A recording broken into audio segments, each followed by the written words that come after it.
अलग ये रहेंगे। तो लास्ट लेक्चर में हम लोगों ने ये चारों ट्राइंगल के सेंट्रॉइड और उसके एरिया कैसे फाइंड आउट करना ये मैंने आपको बताया, ठीक है।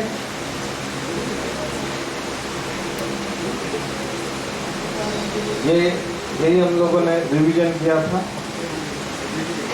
ठीक है। Now this is the next one, अच्छे से ध्यान दो। देखो बेटा, ये दिस इज अ सर्कल, हाँ। तो सर्कल को मैंने एक्स एक्सिस वाई एक्सिस में कन्वर्ट कर लिया, एक्स एक्सिस और वाई फर्स्ट क्वाड्रेंट में कन्वर्ट कर लिया। ओके, जैसे कन्वर्ट होता है एक्स बार का मतलब क्या है? Distance of G from Y axis. बोलो, distance of G from Y axis. तो this is Y axis, this is X bar. तो एक्स बार क्या होता है? X bar is nothing but radius, बराबर है, क्योंकि ये रेडियस ही। तो एक्स बार क्या होगा? D by two, that is radius. Y bar भी क्या होगा? Distance of G from X axis, और ये भी कितना है? रेडियस ही। तो ये होगा radius, radius X bar Y bar radius है। एरिया क्या होता है? एरिया क्या होगा? Pi by 4 D square. Area क्या होता है? पाई बाय 4 डी स्क्वायर, नहीं तो आप पाई आर स्क्वायर भी लिख सकते हैं, दोनों उसके फॉर्मूला। ओके ओके, अब ये चीजें ये आपको याद रखना पड़ेगा बहुत सा। This is a half circle, half circle. Half circle का जो जी होता है वो इधर होता है, मतलब टोटल जो हाइट है ना 20-25% हाइट पे ही जी होता है, ऐसे बीच में नहीं होगा, इतना याद रखो, ठीक है ना। तो ये जी यहाँ होता है। तो ये एक्स बार का मतलब क्या है? Distance of G from Y axis.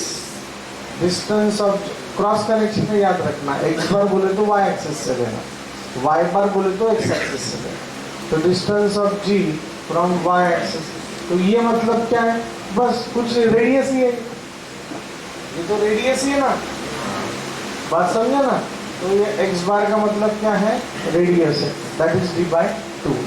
और वाई बार का मतलब याद रखना पड़ेगा, वाई बार का मतलब क्या है? Distance of G from X axis, और ये जो होता है ये 4r/3π। और ये क्या बाय कैलकुलेशन ये प्रूव करके दिया है कि 4r/3π ही है। ऐसे आप कौन सा भी घर पे ऐसा हाफ सर्कल लो चाहिए तो, और हाफ सर्कल का बराबर सेंट्रॉइड मतलब उसका जो वेट है वो वेट ये पॉइंट पे जमा होगा, ये पॉइंट पे एक्यूमुलेट होगा, नहीं तो आप ये पॉइंट पे ये हाफ सर्कल को स्टेबल कर सकते हो। तो वो कौन सा? 4r/3π। बाय कैलकुलेशन आप वो बराबर फाइंड आउट कर सकते हो। आपने इधर पकड़ा तो वो गिर जाएगा, इधर पकड़ा तो गिर जाएगा, पर बराबर ये पॉइंट पे ऐसे पकड़ा तो मोस्ट ऑफ वो स्टेबल हो सकता है। तो दैट इज 4r/3π, 4r/3π। समझ में आ रहा आपको? तो मैं आपको ये बता रहा, वाई बार मतलब क्या है? जी का बेस से अंतर, सेंट्रॉइड का बेस से जो अंतर होता है। बेस बोले तो ये हॉरिजॉन्टल, मैंने बात किया हॉरिजॉन्टल बोले तो बेस होता है, तो बेस से जो डिस्टेंस होता है दैट इज 4r/3π। इतना याद रखो बस, ये अगर आपको याद है तो सब समझ जाएगा। अभी आप मुझे बताओ, this is 4r/3π, this is r, ये r है, तो अगर मैंने इसको ऐसे ऐसे ऐसे घुमाया तो ये भी क्या हो जाएगा? ये क्या है? यहाँ से लेके यहाँ तक क्या है? यहाँ से लेके यहाँ तक ये क्या है? आ रही है, रेडियस ही, क्योंकि यही रेडियस मैंने ऐसे घुमाया इधर, और यहाँ से लेके यहाँ तक क्या है? रेडियस ही। तो अभी फिर से बताओ, ये क्या है? r, ये क्या है? r। अगर ये भी r है और ये क्या है? 4r/3π। ये क्या है? 4r/3π। तब बघा मैं नेक्स्ट टॉपिक पे जा रहा हूँ। ये है 7, ये कितना है? 7। ये भी कितना है? 7। ये भी कितना है? 7। और ये समझ लो आ गया 2। ये है 7, ये है 2, तो ये कितना आएगा? 7 - 2 दैट इज 5। बोलो, this is 7, this is 7, this is 2, this is 5. Why? 7 - 2 This is R. This is R. This is 4R upon 3 pi. This is R minus 4R upon 3 pi. R minus 4R upon 3 pi. इसको cut कर दिया 7 minus 2.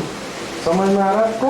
तो अभी देखो ये half circle ऐसे है, अभी ये हाफ सर्कल ऐसे भी हो सकता है, ये हाफ सर्कल ऐसे भी हो सकता है, उल्टा उल्टा। तो भी मैंने क्या बताया आपको, इसको फर्स्ट क्वाड्रेंट में कन्वर्ट करना, तो इसको फर्स्ट क्वाड्रेंट में मैंने पुट किया।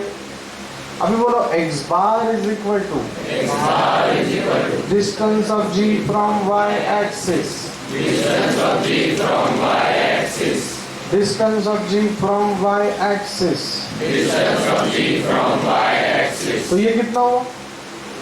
रेडियस। ये कितना हुआ? रेडियस। बराबर है कि नहीं? बराबर है कि नहीं?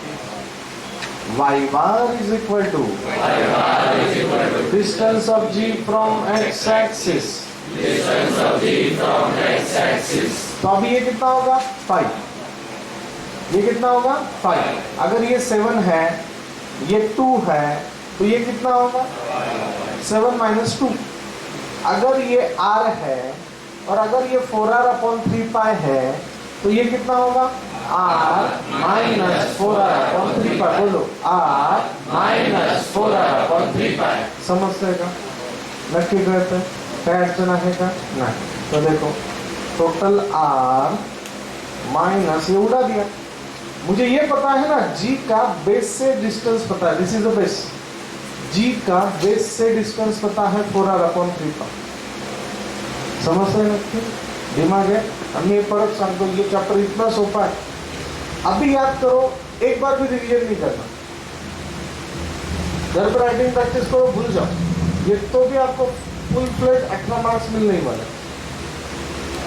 बात समझ में आ रहा है? इसलिए ये अभी इम्पोर्टेंट है। Now next, this is again half circle, और ये ऐसे है। इसको फर्स्ट क्वाड्रेंट में कन्वर्ट करो, तो इसको फर्स्ट क्वाड्रेंट में this is x, this is y, this is g। मैंने बताया बेस से ना थोड़ा सा ऊपर रहता है, वो 20% थोड़ा सा ऊपर रहता है बस। बराबर है? x bar is equal to distance of G from y axis, distance of G from y axis। मला हे ना प्रत्येक ठिकाणी हवं आहे बरं का, मतलब ये ऐसे वाक्य है ना, हर एक इसमें चाहिए। तो ये हो गया x bar। तो ये कितना होता है? 4r upon 3 pi। कितना होता है? 4r upon 3 pi। और y bar is equal to distance of G from x axis, distance of G from x axis। तो ये कितना है? हाफ है, मतलब रेडियस है। मतलब ये क्या है? रेडियस। आगे बात समझ में? बस इतना। Now this is a half circle, ये ऐसे है। This is x axis, this is y axis, this is G। G का बेस से मुझे डिस्टेंस पता है, G का बेस से मुझे डिस्टेंस पता है, वो कितना है? 4r upon 3 pi। कितना है? 4r upon 3 pi। x bar is equal to distance of G from y axis, distance of G from y axis। बोलो कितना आएगा? Total r minus 4r upon 3 pi। क्या लगेगा? y bar is equal to distance of G from x axis, y bar is equal to distance of G from x axis। कितना है? Radius. कितना है? Radius. Mobile clip बंद रखो बेटा, सब रेडियस है। हाँ, तो ये y बार कितना आएगा? रेडियस आएगा। समझते हैं क्या? नक्की समझते हैं? क्या अड़चन है क्या?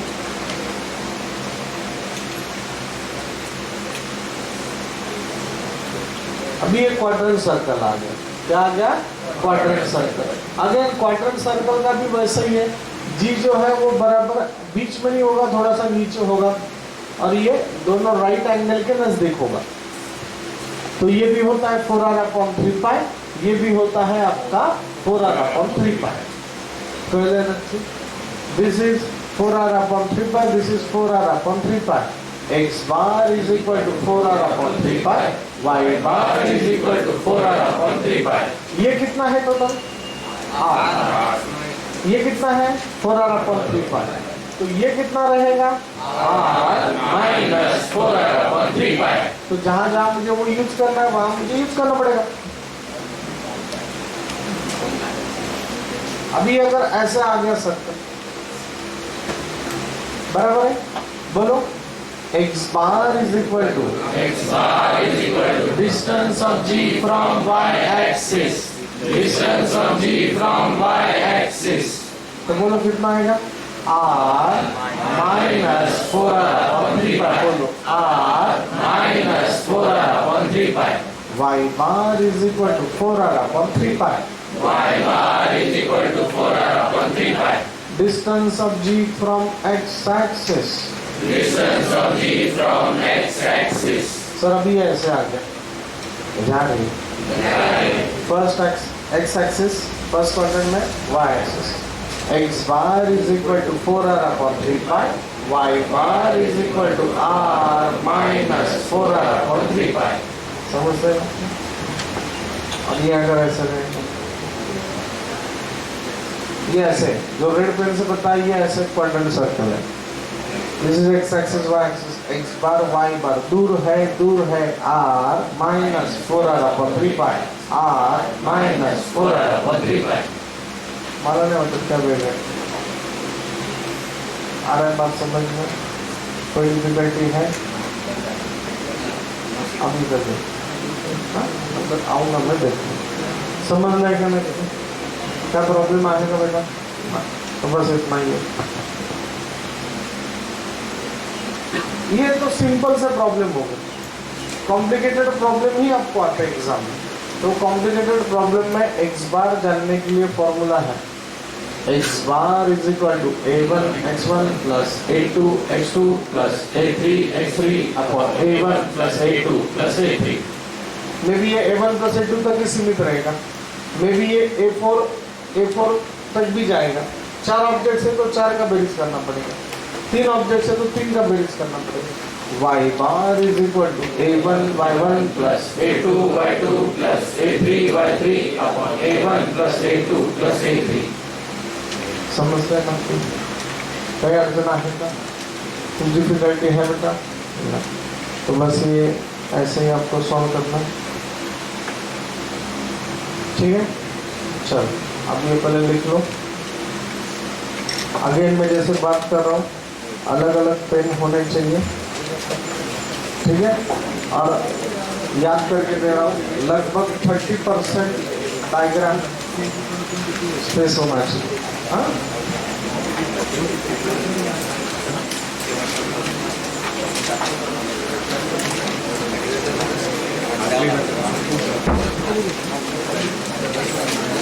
चलो जल्दी फास्ट लवकर करा वेळ ना आपल्याला